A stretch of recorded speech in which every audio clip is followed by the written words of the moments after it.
네 번째 기도가 로마서 15장 33절에 있는데 이 시간은 30절서부터 우리 하나님 말씀 보도록 하겠습니다.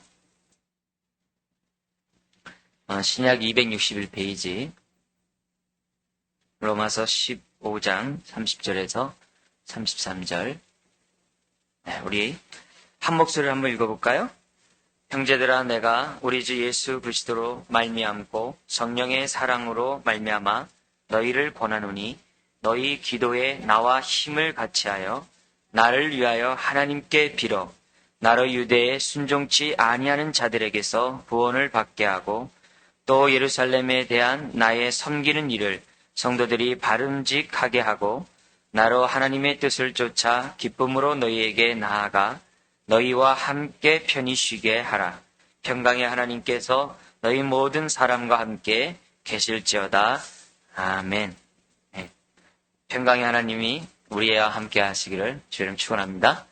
네, 사실 평강이라는 단어에 대해서 여러분들이 얼마 들어본지 잘 모르겠어요. 평강이라는 단어를 여러분들 어떻게 생각하는지 모르지만은 우리는 하나님 그러면 사랑의 하나님, 은혜의 하나님, 그죠? 우리도 은혜교회 그래가지고 많이 듣죠. 근데 사실 성경에요. 은혜 하나님, 사랑의 하나님이란 말이 몇 번 나온 것 같아요? 안 찾아보셨죠? 근데 많이 나올 것 같죠? 사랑의 하나님, 은혜 하나님 많이 나올 것 같죠? 평강의 하나님보다 적게 나와요. 평강의 하나님보다 적게 나옵니다. 근데 사람들이 사랑과 은혜에 대한 설교를 많이 하고 말은 많이 하지만 평강의 하나님에 대해서는 잘 이렇게 설교를 하거나 듣지를 않는 것 같아요. 근데 평강의 하나님 모르면요, 사랑의 하나님도 몰라요. 평강의 하나님 모르면은 은혜 하나님도 사실 몰라요. 복음을 제대로 깨달았다고 말할 수 없어요. 그러니까 너무 우리들이 뭐냐면 들어서 신앙을 갖는데 익숙해져 있어요. 내가 성경을 연구하거나 내가 이렇게 읽음으로써 아는 것보다도 자꾸 들어서, 그러니까 들어서 아는 설교들이 되게 이게 좁거든요. 왜냐면 그 당시 청중에 맞게끔 자꾸 설교하다 보면 이게 좁아요, 좁아. 그래서 이제 콰이타임이나 기나적 성경 연구 이런 걸 통해서 자꾸 이렇게 연구하시다 보면은 이제 성경을 이제 객관적으로 전체적으로 이렇게 보게 되죠. 그런 의미에서 볼 때 이 평강의 하나님이라는 단어가 사실 굉장히 중요합니다. 왜냐하면 이 평강이라는 단어를 썼을 때 그 성경에 나오는 그 용례를 보면은 하나님이 우리를 대하시는 가장 그 근본적인 그 마음의 자세가 평강이에요. 나의 생각은 생명과 평강이라, 평안이라 이런 말을 쓰거든요. 그러니까 하나님 우리를 대할 때 기본적인 마음은 다 뭐예요? 평안이에요. 그러니까 이 평안이라는 단어를 이해할 때 그 사랑이라는 단어도 이해되고 은혜가 이해가 되는 거예요. 그러니까 하나님을 대하면서도 사랑의 하나님, 은혜의 하나님을 대하면서도 마음에 평강이 없을 수 있어요. 두려워할 수 있고 불안할 수 있어요. 내 예수를 믿는다고 하면서도 내가 두려워할 수 있고 불안할 수 있어요. 이건 믿는 게 아니죠. 내가 주의 사랑을 받았다 말할 수 없죠. 예수를 믿으면서 사랑의 하나님을 믿는다고 하면서 신뢰한다고 하면서 마음이 불안하고 마음이 이렇게 흔들리고 있으면 요동하고 있다면은 어떻게 우리가 하나님의 사랑을 받았다고 말할 수 있어요? 내가 어떻게 주님과 교제한다고 말할 수 있겠어요? 어떻게 내가 주님과 사귐 있다 말할 수 있겠어요? 못하거든요. 그러니까 하나님과 나와의 이런 정말 나를 다스리고 나를 인도하시고 나하고 대하는 가장 기본적인 마음이 평강이에요. 그래서 우리가 주님을 대할 때 우리들의 마음이 항상 이 평강이 우리들 안에 어떻게 돼요? 다가와야 되고 그 평강이 또 어떻게 돼요? 넘쳐나야 돼요. 그래서 하나님 우리를 대하는 기본적인 마음은 평강이다. 그래서 성경에 보면 예를 들면 언약 있죠. 하나님과 우리가 언약을 체결하지 않습니까? 그래서 하나님이 나의 하나님이 되고 우리는 하나님의 자녀가 되잖아요. 이게 언약이잖아요. 그죠? 근데 이 언약의 가장 근본이 뭐예요? 언약이? 이게 뭐냐면 평강의 언약이에요. 평강. 그래서 하나님이 우리에게 주시고자 하는 그 마음은 다 평강이에요. 그 어떤 상황 속에서 우겨싸이지 않는 그 평안함. 네? 거꾸리뜨림을 당할 수밖에 없는 상황 속에서도 그러지 않는 그 평안함. 그 평안함이 있을 때 우겨싸이지 않는 거지 평안함이 없어 보세요. 우겨싸이는 거죠. 이해하시죠? 그죠? 평안함이 있을 때 거꾸로 뛰는 건 안 당하는 거예요. 빗방울 당해도 어떻게 돼요? 넘어지지 않는 거예요. 근데 평안이 없으면 어떻게 돼요? 그냥 우겨싸이고 거꾸로 뛰는 당하고 넘어가고 그러는 거죠. 그러니까 하나님 우리에게 주시는 가장 그 본질적인 이런 관계성에서 오는 이런 평안. 여기에 대해서 우리들이 많이 묵상해야 돼요. 다스림의 그런 기본적인 것도 평안이고 언약을 체결하는 것도 평안이고 하나님께 우리에게 주시고자 하는 그 마음도 평안이고 우리들이 신앙생활하는 데서 이 땅에서 가져야 될 가장 중요한 그 내용이 이 평안이라는 사실을 우리가 생각해 본다면은 여기 로마서 15장 33절에 나오는 평강의 하나님께서라는 이 단어는 즐겨 써야 돼요. 즐겨 써야 돼요. 하나님이 죄로 말미암아 하나님의 진노 가운데 있는 우리들에게 예수 그리스도의 보혈로 말미암아 우리 의롭다 하시고 뭐 하셨어요? 우리 화평케 하셨다 하죠. 로마서 5장에. 바로 그 화평케 하신 그 하나님. 그 마음을 우리들이 이해를 할 때, 주님은 사랑의 주님이시구나. 은혜의 주님이시구나. 이런 단어들 우리들이 우리가 10분 이해할 수 있다는 거죠. 자, 그런 의미에서 우리가 좀 염두에 두시면서, 오늘 우리 바울의 그러한 기도 요청과 또한 기도한 내용들을 우리 한꺼번에 한번 봤으면 좋겠습니다. 그래서 여러분들이 어떠한 상황 속에서도 평강의 하나님을 만나기를 주의 이름으로 축원드립니다. 네, 여기 보면은 바울이 지금 우리가 지금 로마서 1장에서 이제 로마서의 첫 번째 기도를 받고 그 다음에 두 번째, 세 번째 기도를 로마서 15장에서 봤어요. 그죠? 우리 4절, 5절과 그 다음에 15장 13절에서 우리가 봤습니다. 그래서 우리 그때 하나님의 명칭이 하나 되는데 필요한 하나님이 어떤 하나님이에요? 인내와 안위의 하나님. 그죠? 하나 되는데 이런 하나님이 필요하다고 그랬고 그 다음에 15장 13절에서 뭐예요? 우리가 유대인과 이방인이 하나 되는 데 있어서 뭐 어떤 가져 있어야 돼요? 소망의 하나님. 그죠? 소망의 하나님이 우리 가운데 있으므로 그 바라보는 거죠. 그때 우리가 하나 될 수 있다. 이런 얘기들을 이제 했는데 이제 오늘은 이제 평강의 하나님에 대해서 살펴보게 됩니다. 자, 이렇게 바울은 얘기를 쭉 해나가면서 뭐냐면은 15장 22절서부터 세 지역을 언급하면서 자신의 여행의 계획을 말하고 있습니다. 그 세 지역은 어디입니까? 서바나, 로마, 예루살렘. 그래서 보면은 23절에서부터 24절은 로마에 가기를 원한다고 하는 바울 자신의 여행 계획을 밝히고 있고요. 25절에서 27절은 예루살렘. 내가 예루살렘에 가기를 원한다. 그리고 28절, 29절은 서바나, 스페인에 가기를 원한다. 그 당시에 땅끝이 스페인을 생각했거든요. 갑자기 미국이 없었거든, 그 당시에는. 자기들 생각에는 스페인이 제일 땅끝이라 생각했거든요. 그래서 이런 계획. 내가 지금, 바울이 지금 로마서 쓸 때 위치는 어디 있었죠? 어디서 쓰고 있었죠? 고린도였죠. 그죠? 고린도. 그러니까 그리스. 지금 말하면 그리스 그 위쪽에 있는 거기 지역에서 뭐냐면, 좌측으로는 뭐예요? 로마가 있었고 우측으로는 예루살렘이 있었어요. 그래서 이 예루살렘과 로마의 정 가운데 뭐냐면 이 고린도 교회가 고린도 지역이 있었다 생각하면 여러분 틀림없습니다. 그러니까 고린도 지역에서 예루살렘까지 그 먼 길 갔다가 다시 뒤에 그 먼 길 또 로마에까지 갔다. 거기서 또 어떻게 돼요? 또 그 먼 길 스페인까지 간다는 것이 바울의 계획이었고 오늘날로 말한다면 정말 꿈이 참 맹랑하다. 어떻게 이렇게 허망한 이런 꿈을 꾸냐. 이렇게 할 정도의 그런 거리예요. 그 당시, 지금은 뭐 이렇게 하지만은 굉장해요. 저도 지금 우리 다음 주에 로마가 아니라, 중국에 가려고 기도 가운데 이렇게 하고 있는데 생각만큼 안 돼요. 네, 제가 잠시 말씀드렸지만 우리 지금 동역자들이 지금 막 철수하고 있고요. 지금 피하고 있어요. 지금, 오늘도 우리 아나톨리 수련회 이렇게 강의 끝나고 이제, 이런 얘기 저런 얘기 하는 가운데, 저는 왜 이유를 몰랐어요. 우리, 다음 주에 우리 가는 우리 선교사님이 마음이 아프다. 내 자리를 피한다. 다시 연락하면. 이게 끝이거든요. 그래서, 무슨 일이 있나. 그래서 어려운 일이 있다라는 것만 전 직감을 했지, 또 그 형제만 어렵다 생각했지, 그렇지 않았어요. 가서 얘기 들어보니까 중국에 있는 선교사들이 지금 막 피신하고 있대요. 지금요. 막 덮치고 있대요. 그래서, 집안에서 자기 집에서 몇 명 놓고서 가르치는 사람 다 돌려보내고 지금 자기 다 이렇게 위치 피하고 있는 그런 상황이에요. 그러니까 이런 상황이 그러니까 우리가 가고 싶었지만 그들도 오길 원했고 저도 이제 그쪽에 있는 지도자들을 만나기 원했는데 이게 안 되는 거예요. 응? 그러니까 바울이 이런 계획을 가졌지만은 어떻게 될는지 모르는 거예요. 그러나 하나님 앞에 어떻게 해요? 자기 소원을 아뢰는 거죠. 하나님 앞에 내가 이런 꿈을 갖고 있다. 하나님이 이런 걸 들어주기 바란다. 어떻게 이것을 위해 당신네들도 좀 기도해 다오. 이게 이제 오늘 우리가 이제 살펴보고자 하는 그런 내용이었는 것을 보게 됩니다. 바울이 이런 계획이 하나님이 응답해 줄지 않을지는 모릅니다. 전적인 하나님의 인도함이었어요.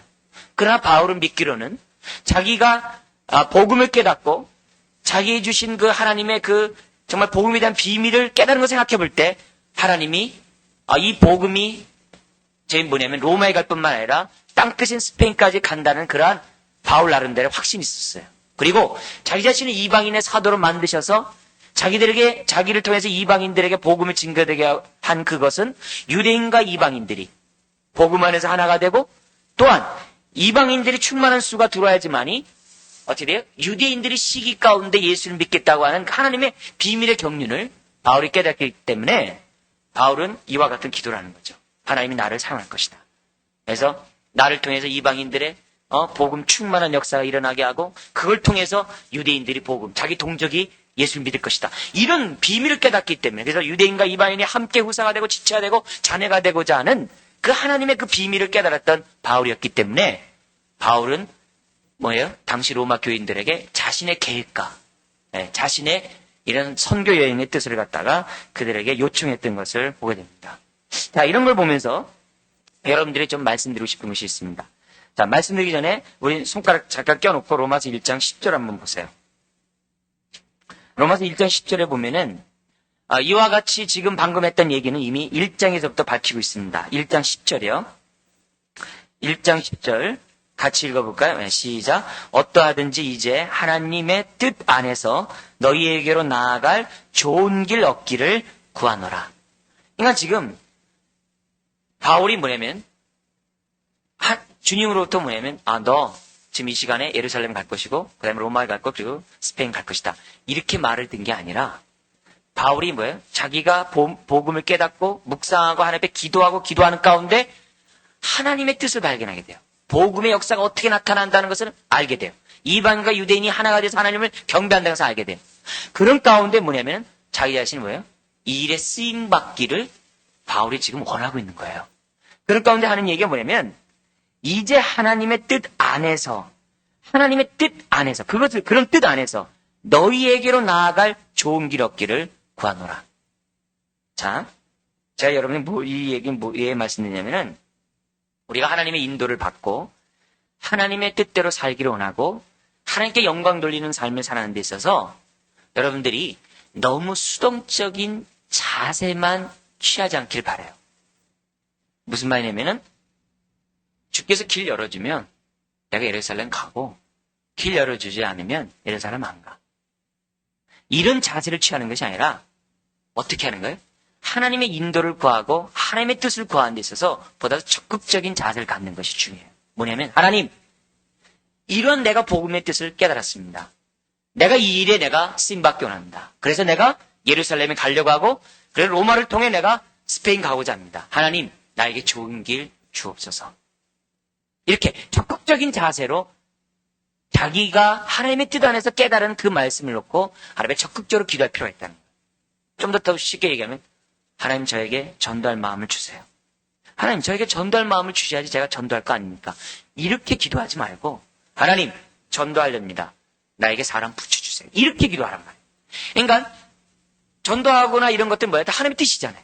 이런 하나님의 뜻에 대해서 수동적으로 내가 그 뜻에 내가 순응하는 것이 아니라 보다 적극적인 자세로 우리들이 그 순응 앞에 하나님 말씀 앞에 나가서야만 한다는 거예요.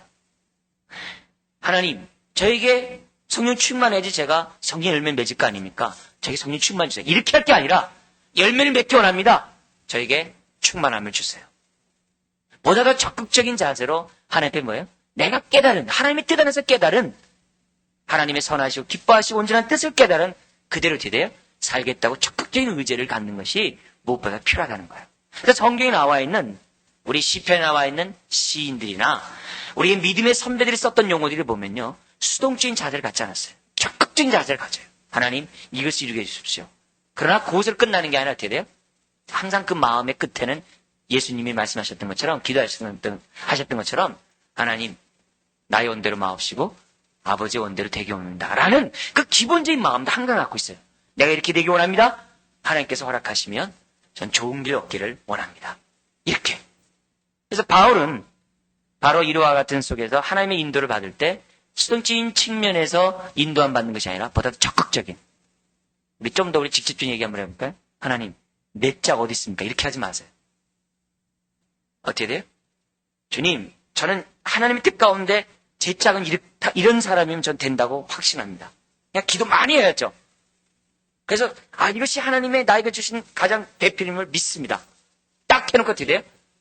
주님, 내가 이렇게 하려니까 주십시오. 저 사람이군요. 주여, 저 돌진합니다. 하나님, 주세요. 이렇게 해야 된다, 이게야. 그렇게 해야 된다는 거예요. 왜? 하나님의 인도에 대해서 왜요? 그냥 감나무에서 입 쫙 벌린 다음에 떨어지기만 바라는 그게 아니라 어떻게 돼요? 안 되면 누구 올라가서 흔들게 하고 잘 벌리고 한다든지 올라가서 따먹는 그런 자세들이 있어야 된다는 거예요. 네? 뭔가 그 하기 전에 뭐예요? 분명한 뭐예요? 나름대로 하나님의 선하신 뜻을 분별하는 가운데 우리들이 하나님 앞에 그와 같은 적극적인 의지를 보여야 된다. 이럴 때 자원함이 있고 이럴 때 헌신이 있고 이럴 때 드림이 있어요. 그렇지 않고 수동적으로 간다면요. 사람들이 적극적이라 하지 않아요. 자원함을 하나님 앞에 순종하지 않아요. 왜? 하나님이 안 주셔서 못했는데 그래요. 하나님의 인도는 그렇지 않다. 보다도 하나님의 선한 뜻을 분별한 다음에 그 뜻을 깨달으면 적극적으로 내 삶을 드리는 마음의 결단과 의지를 갖는 것이 중요하다는 겁니다. 자, 이렇게 여행 계획을 말한 다음에 30절 우리가 읽었던 여기 보면은 30절에서부터 32절에서 바울은 뭐냐면 세 가지 기도를 요청하고 있습니다. 누구를 위하여? 자기를 위해서. 자기를 위해서.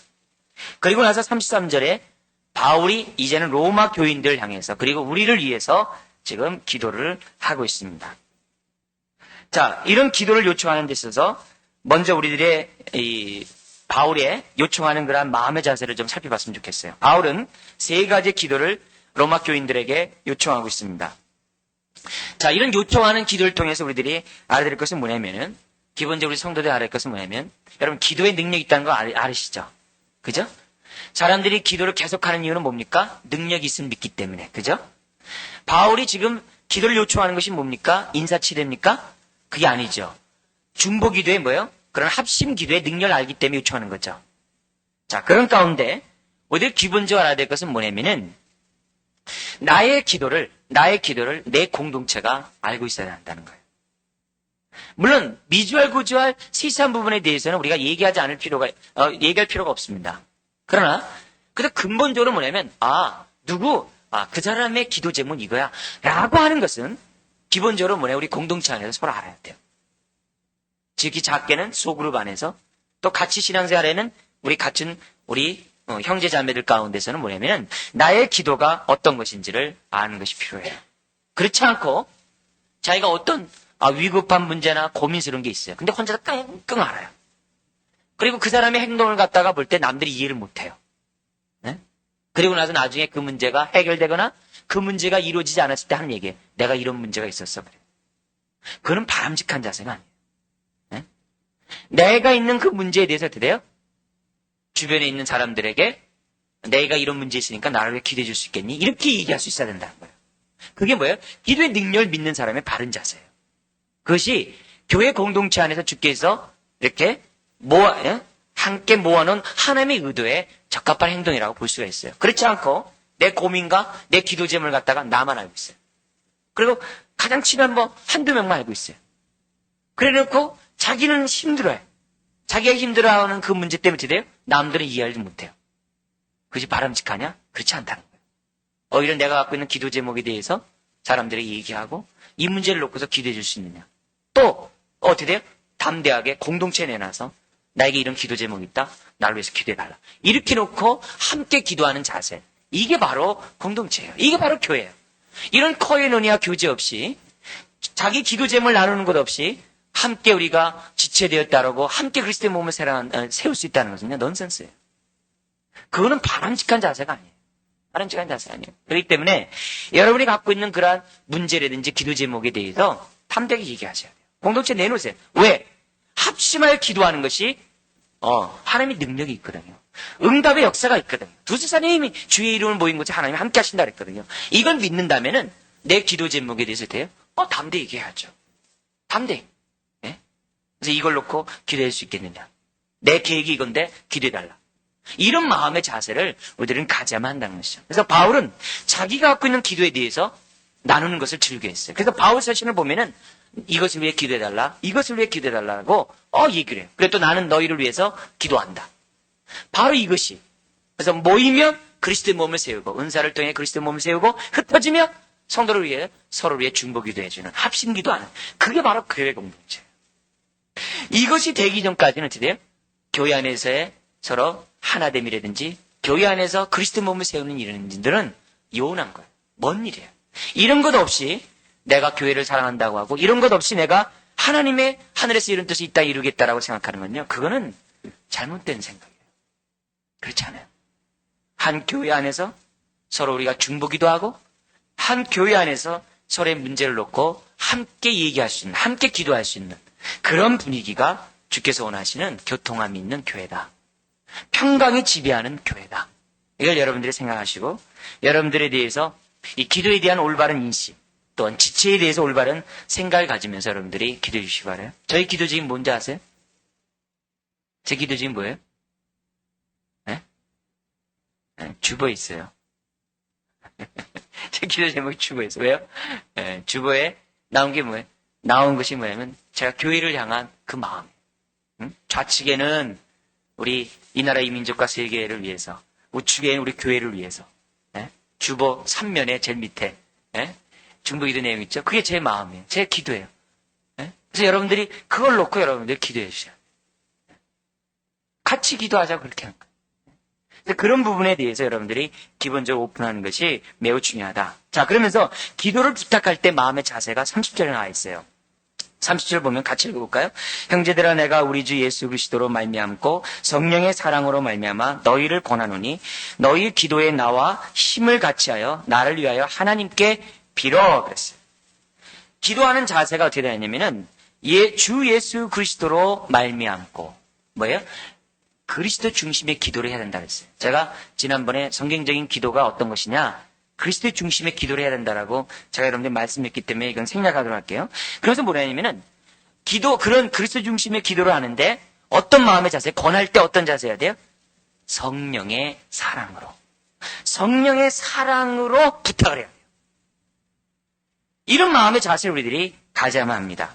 그러니까 왜 이것이 중요하냐면 내가 지금 중보기도를 요청하고 함께 기도하면은 응답이 있다는 것이 분명한데 응답이 있다는 것이 사실인데 그렇다면은 내가 기도를 부탁할 때 나의 자세가 어떻겠어요? 뭐 왜? 기도해주면 뭐 좋고 그렇게 해주면 좀 더 나은 게 아니냐? 이런 식으로 부탁하지 않는다는 거예요.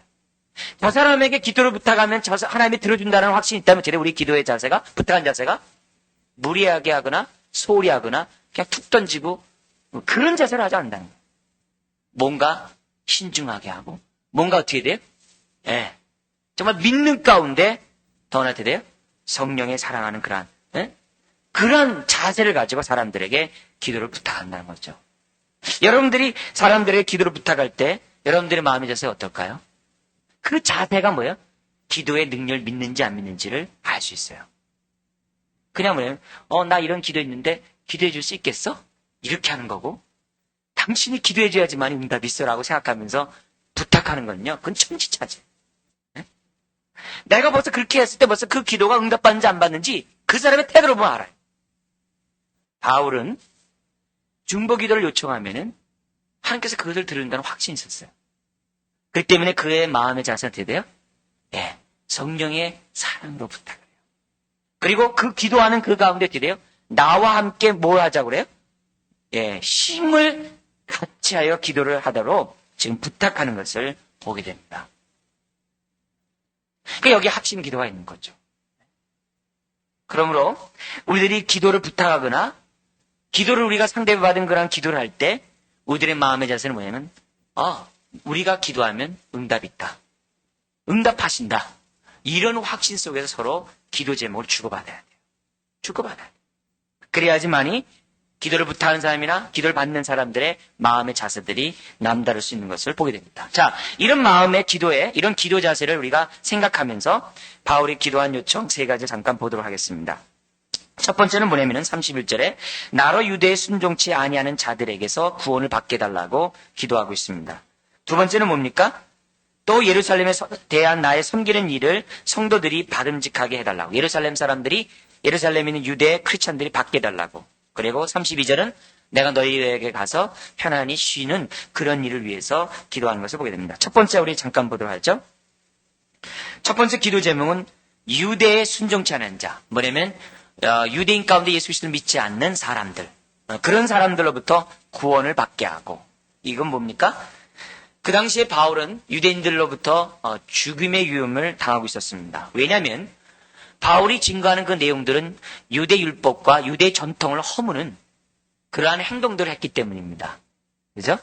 그래서 바울에 대해서 가는 곳마다 복음으로 말미암아 자유를 얘기하고 오히려 율법을 통해서 구원을 받는 것이 아니라 믿음을 통해서 구원받는다고 얘기했기 때문에 이미 로마서 우리 앞에서 이렇게 얘기한 얘기들 아닙니까? 했기 때문에 많은 유대인들이 바울에 대해서 싫어했습니다. 싫어할 정도가 아니라 바울을 만나면 주의를 했어요. 그래서 바울이 전도 여행 가는 곳마다 드려요. 유대인들이 원정 와가지고서 막 회방하는 거예요. 그리고 드려요.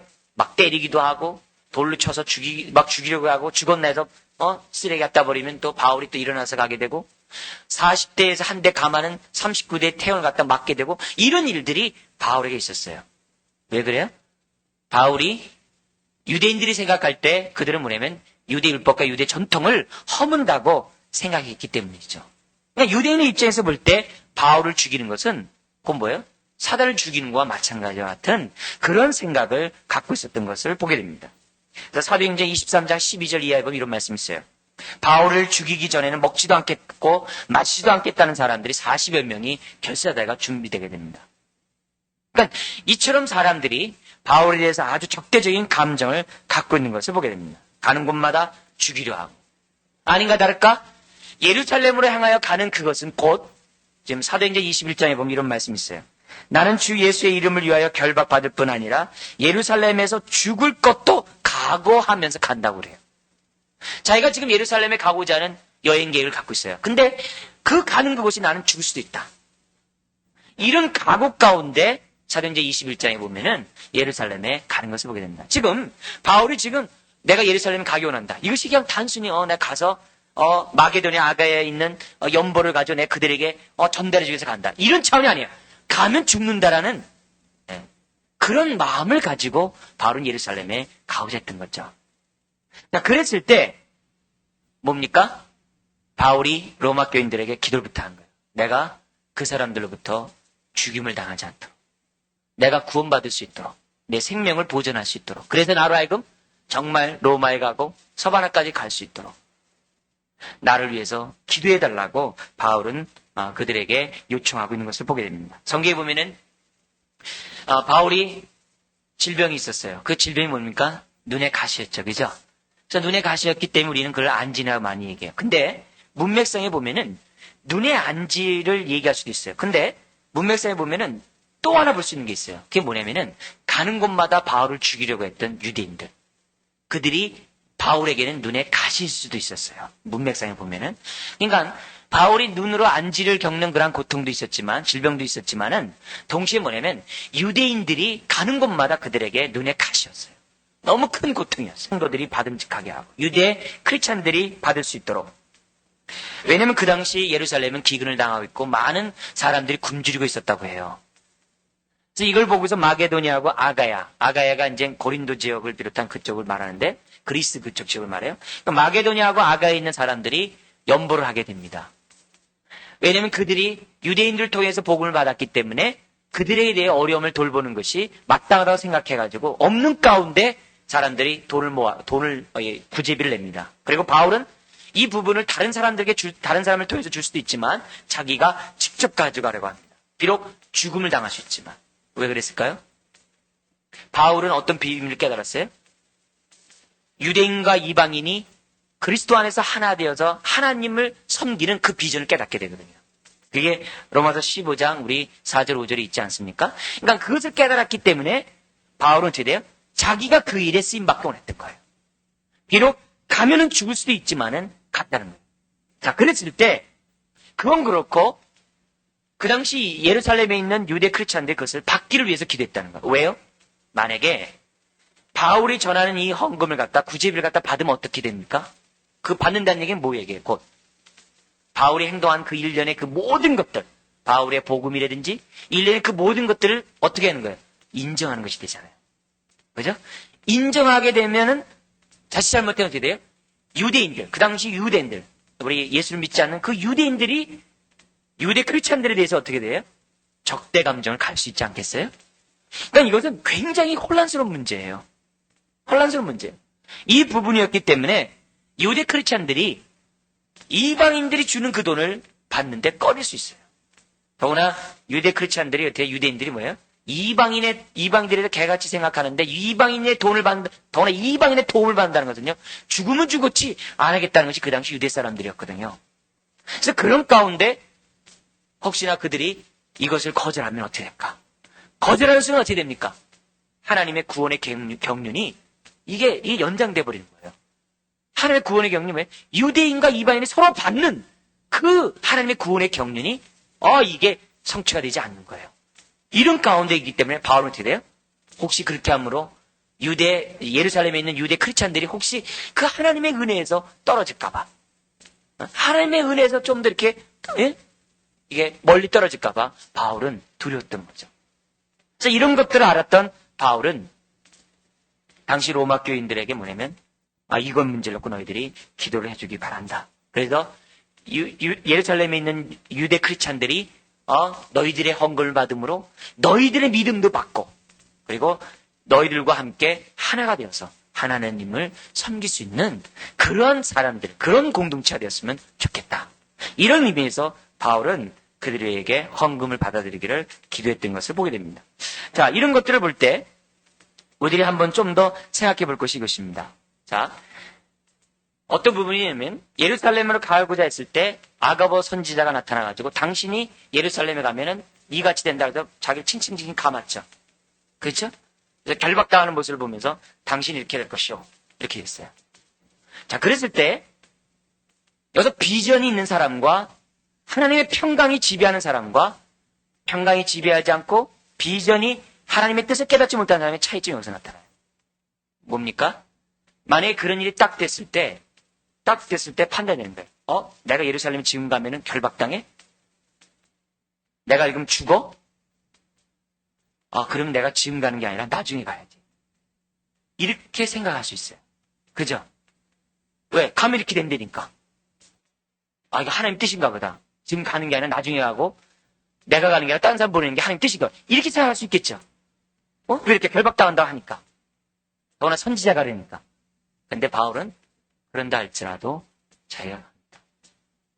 우리 여기서 매우 중요한 것을 배우셔야 돼요. 우리가 신앙생활하는 데 있어서 사람들의 어떤 권면을 듣거나 심지어 내가 환상을 봤다고 합시다. 환상을 봐가지고 내 앞일 어떻게 된다라고 내가 미리 봤다고 해요. 자, 그랬을 때 그 환상을 봤을 때 그래서 해석하는 방법이 두 가지가 있다는 거예요. 결박당하는 환상을 봤어요. 가지 말아야지 할 수도 있고, 그럼에도 불구하고 어떻게 돼요? 죽으면 죽으리라는 속에서 내가 갈 수 있다는 거예요. 그러니까 환상을 본 것이 중요한 게 아니라, 아가보 선지자에서 그런 말을 들은 것이 중요한 것이 아니라, 그거 듣고 난 다음에 나의 행동이 중요한 거야, 나의 결단이. 그런 속에서 바울은 뭐냐면, 내가 죽으면 죽었지. 그래도 내가는 가리라. 내가 감으로 유대인과 이방인이 하나 된다는 그 비전을 이루겠다라고 하는 그 생각. 바로 이것을 우리는 바울을 통해서 배워야만 한다는 것이죠. 그래서 분별형과 우선순위의 결단이 우리의 삶 가운데 무엇보다 중요하다는 사실을 여러분들이 깨닫고 그와 같은 기도를, 그와 같은 행동을 해야 된다고 봅니다. 자, 그 다음에 세 번째 나온 기도가 뭡니까? 32절에 있습니다. 같이 한번 읽어볼까요?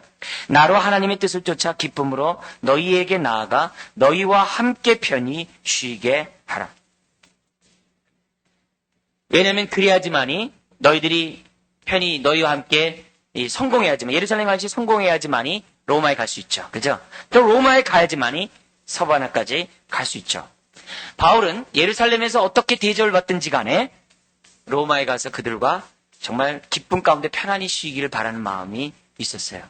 아닌가 다를까 나중에 사도행전 제일 끝에 보면은 28장 30절 31절에 보면은 바울이 쉼을 얻어요.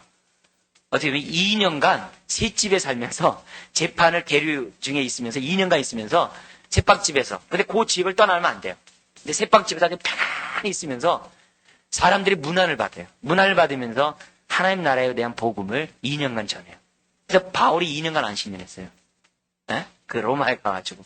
그러니까 요것대로 응답되는 것을 봐요. 자, 다른 기도가 응답되었을까 안 되었을까요? 다 응답됐겠죠. 그래요?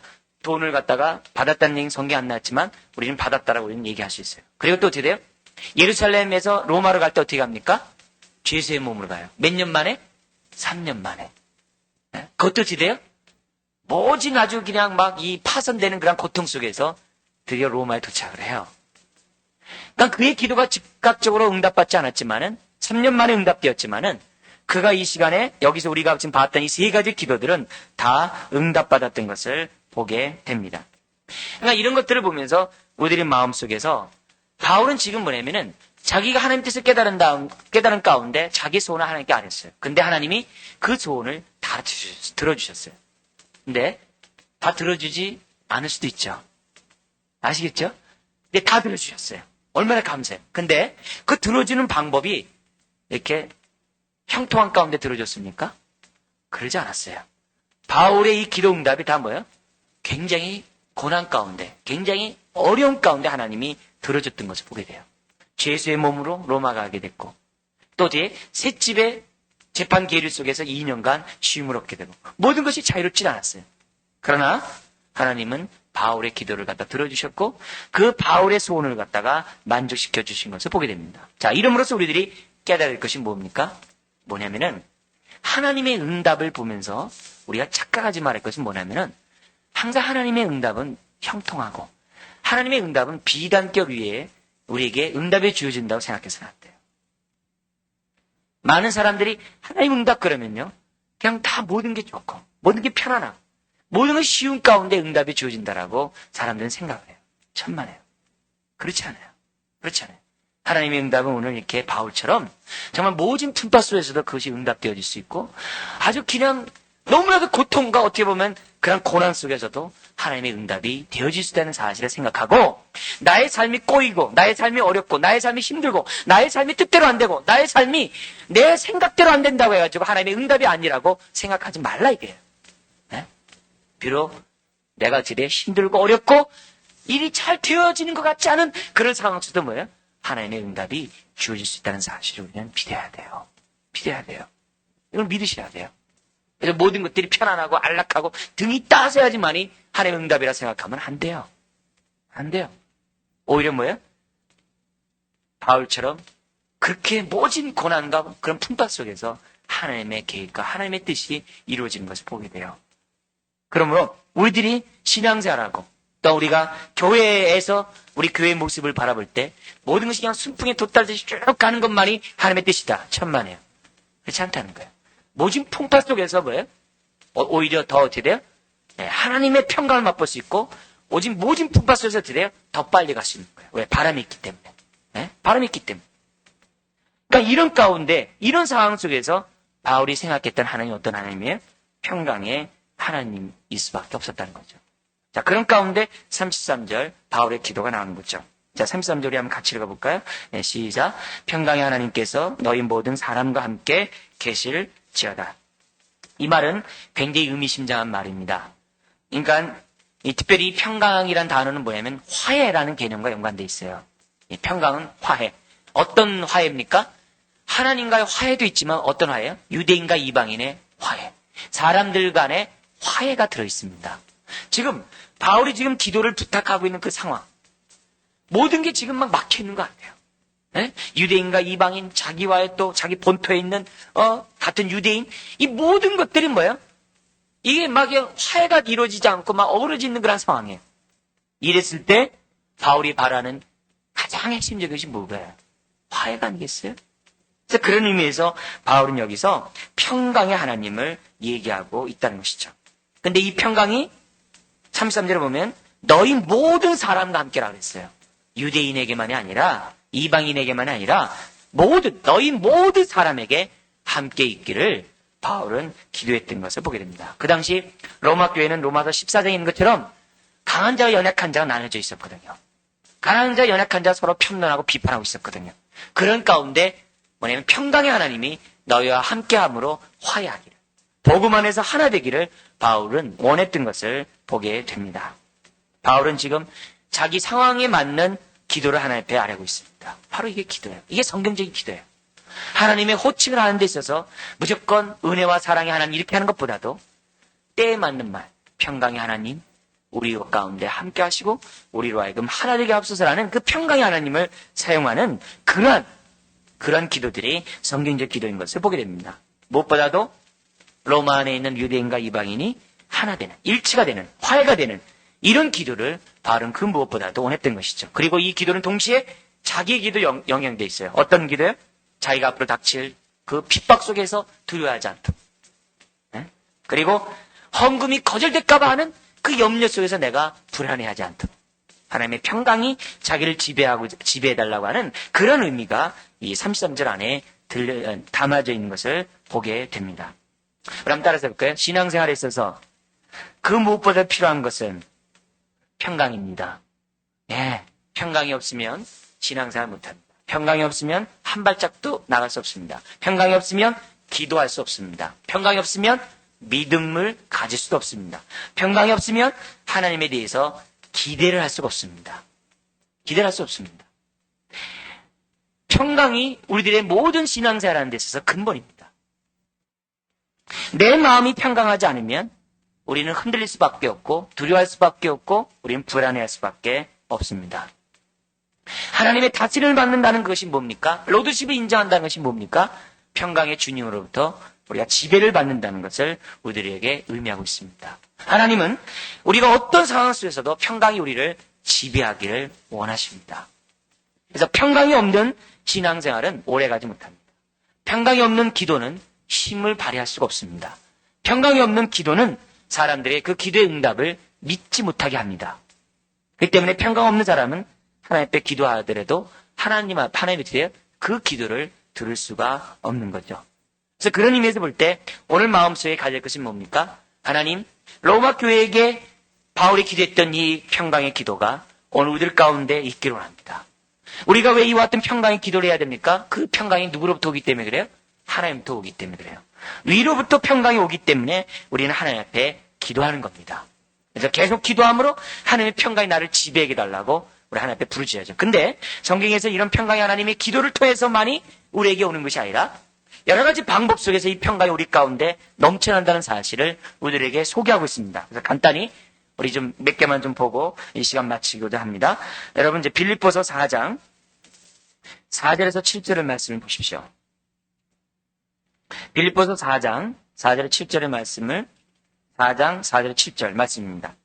자, 우리가 평강이 우리의 삶을 지배하는 방법을 얘기하고 있는데요. 자, 4절입니다.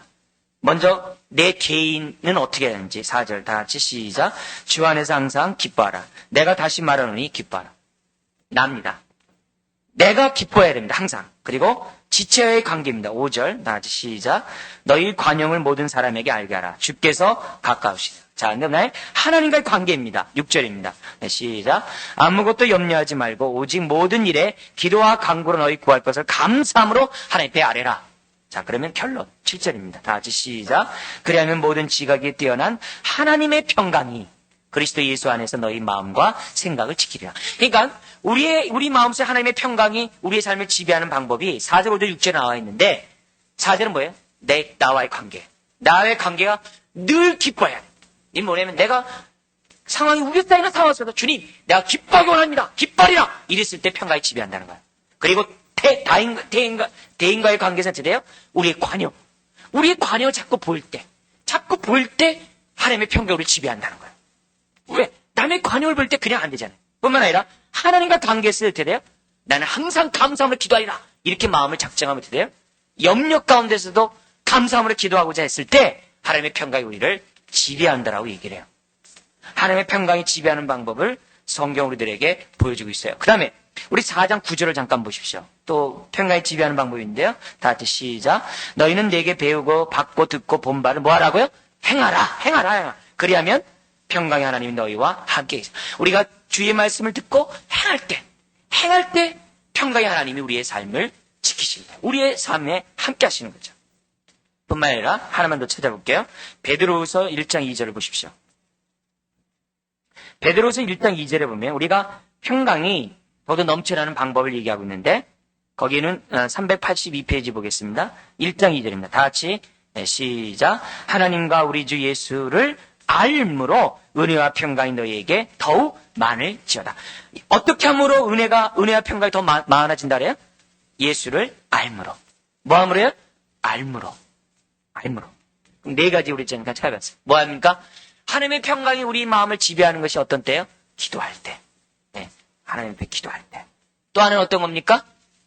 나와 대인과 하나님과 이 관계가 올바로 균형 잡혔을 때. 그리고 내가 깨달은 이 바대로 드디어 행동할 때. 그리고 내가 주를 아는 지식 속에서 자라갈 때.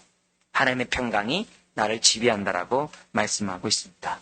사랑하는 성도 여러분, 평강을 경험하고 평강의 능력을 알고 평강의 지배를 받은 사람만이 평강의 소중함을 압니다. 평강의 삶을 살아가는 사람이 평강을 빕니다.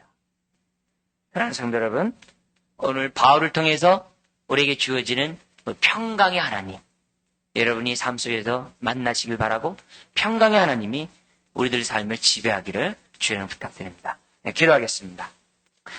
평강의 하나님, 이 시간 우리 모든 가운데 함께해 주시옵시고 평강의 하나님 우리를 지배할 수 있도록 도와주시옵소서. 평강의 하나님 우리를 지배할 때 우리가 하나님을 믿을 수 있으며 신뢰할 수 있으며 우리의 삶을 맡길 수 있으며 하나님과 교제할 수 있으며 그 어떤 상황 속에서도 우겨싸이지 않고 우리가 주의 말씀에 순종할 수 있음을 믿습니다. 바울이 예루살렘에 가면은 결박을 당하고 죽을 수 있는 상황이었지만은 평강의 하나님이 그를 지배하였기에 그는 죽음의 아버지 하나님 그것까지도 갔던 것을 보게 됩니다. 아버지 하나님 이런 평강이 우리 안에 있게 해 주옵소서. 주여 이런 평강이 우리 안에 있을 때 우겨싸이는 환경 속에서도 우겨싸이지 않고 하나님의 생명을 나타낼 수 있음을 믿습니다. 아버지 하나님, 그 어떤 것도 우리의 평강을 흔들지 않도록 우리의 마음을 붙잡아 주시고 불안하고 두려워하고 아버지 하나님 낙심하는 가운데 우리가 신앙생활 어떻게 할 수 있으며 하나님 앞에 어떻게 기도할 수 있겠습니까? 평강이 우리를 지배하게 하여 주옵소서. 아버지 하나님 우겨싸이지 않도록 도와주시옵소서. 아버지 하나님 낙심하지 않도록 주님 도와주시옵소서. 아버지 하나님, 우리의 삶에 무엇보다도 평강이 필요합니다. 우리의 삶에 평강이 넘쳐나게 하여 주시옵소서. 기도함으로 평강을 얻기 원합니다. 항상 기뻐함으로 평강을 얻기 원합니다. 모든 사람의 관여를 베품으로 평강을 얻기 원합니다. 염려 가운데서도 감사함으로 기도함으로 평강이 넘쳐나게 원합니다. 주의 말씀을 순종함으로 평강이 넘쳐나게 원하고 주님 아는 지식 속에 자람으로 평강이 넘쳐나게 원합니다. 주님 내 안에 평강이 있습니까? 아버지 하나님 부활하신 주님이 제자들에게 너희에게 말하노니 평안할지어다 말씀했던 그 선포가 오늘 우리 가운데 넘쳐나게 주시옵시고 그런 말미암아 우리의 삶 속에 생명력이 넘쳐나게 하시고 우리의 삶 속에 아버지 하나님의 역사하심이 드러날 수 있도록 주님 도와주옵소서. 아버지 하나님 주의 교회 평강이 넘쳐나게 해주옵소서. 주여 고난과 환난과 아버지 어려움이 있다 할지라도 기뻐할 수 있는 평강이 우리 가운데 있게 하여 주시옵소서. 우리 삶에 곤고함이 있고 힘들고 어려운 일이 있다 할지라도 주여 평강이 넘쳐나는 인생들 다 될 수 있도록 하나님 축복하여 주옵소서. 믿사오니 예수